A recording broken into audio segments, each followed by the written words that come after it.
সোনিয়া,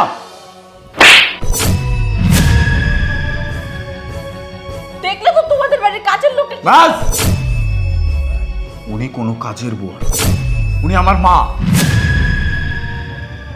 মা মানে?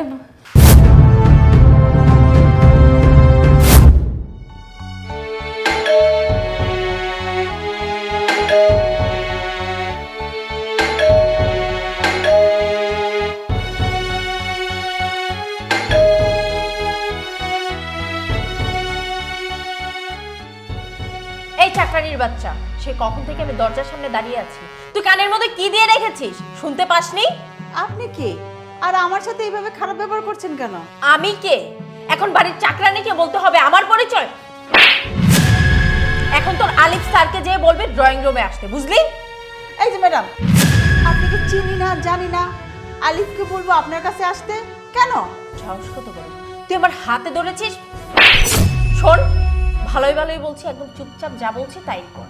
আর তোর সাথে কথা বলে না আমার মাথাটা একদম গরম হয়ে গেছে, যা তো ঠান্ডা কিছু নিয়ে।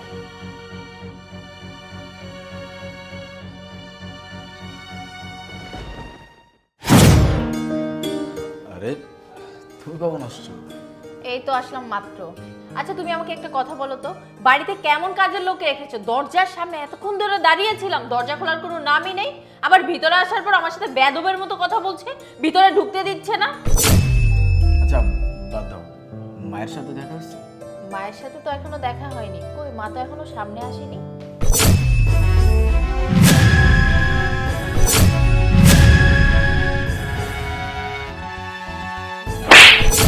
এটা তুই কি করলি? আমার এত দামি শাড়িটা নষ্ট করে দিলি। এই তুই জানিস এটার দাম কত? 1 লক্ষ টাকা। জীবনে চোখে দেখেছিস? সোনিয়া,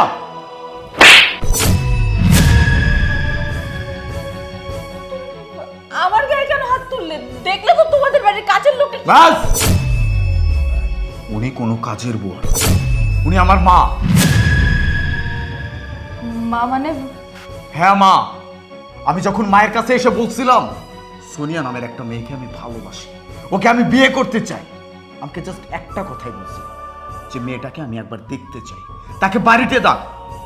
এই জন্য আমি তোকে বাড়িতে আসতে বলছিলাম, আর তুই বাড়িতে এসে আমার মায়ের সাথে এরকম আচরণ করছিস।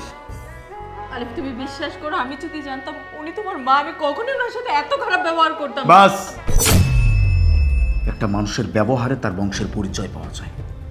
তুই আমার মায়ের সাথে যে ব্যবহার করছিস তাতে তোর বংশের পরিচয় আমি পেয়ে গেছি।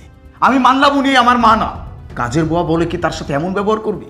কেন, কাজের বুয়াদের কি কোনো সম্মান নাই? তারা কি সম্মান পাওয়ার অধিকার রাখে না? তোমার বাবা মা কি তোমাকে শিক্ষা দেয়নি মানুষের সাথে কিভাবে ব্যবহার করতে হয়? সে গরিব হোক কিংবা ধনী, তাকে মানুষ হিসেবে সম্মান করতে হয়। মানুষকে মানুষভাবে সম্মান করলে আল্লাহও খুশি হয়। এরকম ব্যবহার করা তোমার পক্ষে উচিত হয় নাই। শোন, আগামী সপ্তাহে তোকে বিয়ে করতে চাইছিলাম না? বিয়ে তো অনেক দূরের কথা, তোর সাথে আমি আর কোনো সম্পর্কই রাখতে চাই না।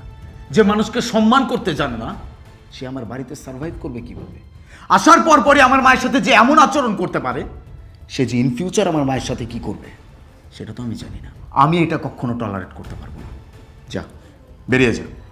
মা, দয়া করে আমাকে ক্ষমা করে দিন। আমি আপনার সাথে যা করেছি অন্যায় করেছি। আলিফ, ছোট্ট একটা ভুল করেছি, এর জন্য আমাদের এতদিনের সম্পর্কটা নষ্ট করে দিবে? কি কি বললি? ছোট্ট একটা বিষয়, ছোট্ট একটা ভুল, আমার মায়ের সাথে তুই খারাপ ব্যবহার করছিস। এই দুনিয়াতে সবার আগে আমার মা, আর সেই মায়ের সাথে তুই খারাপ ব্যবহার করে সেটাকে ছোট্ট একটা বিষয় বলতেছিস, ছোট্ট একটা ভুল বলতেছিস।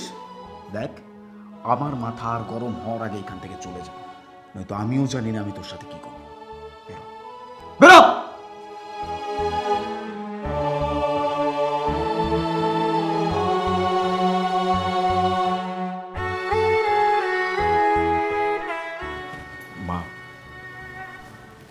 সরি, এরকম একটা মেয়ের জন্য নাকি আমি তোমার সাথে তর্ক করছি। ওই যে কথায় আছে না, মা কখনো কোনো সন্তানের খারাপ চায় না। তুমি যা বলছো আমার ভালোর জন্য বলছো। I am sorry.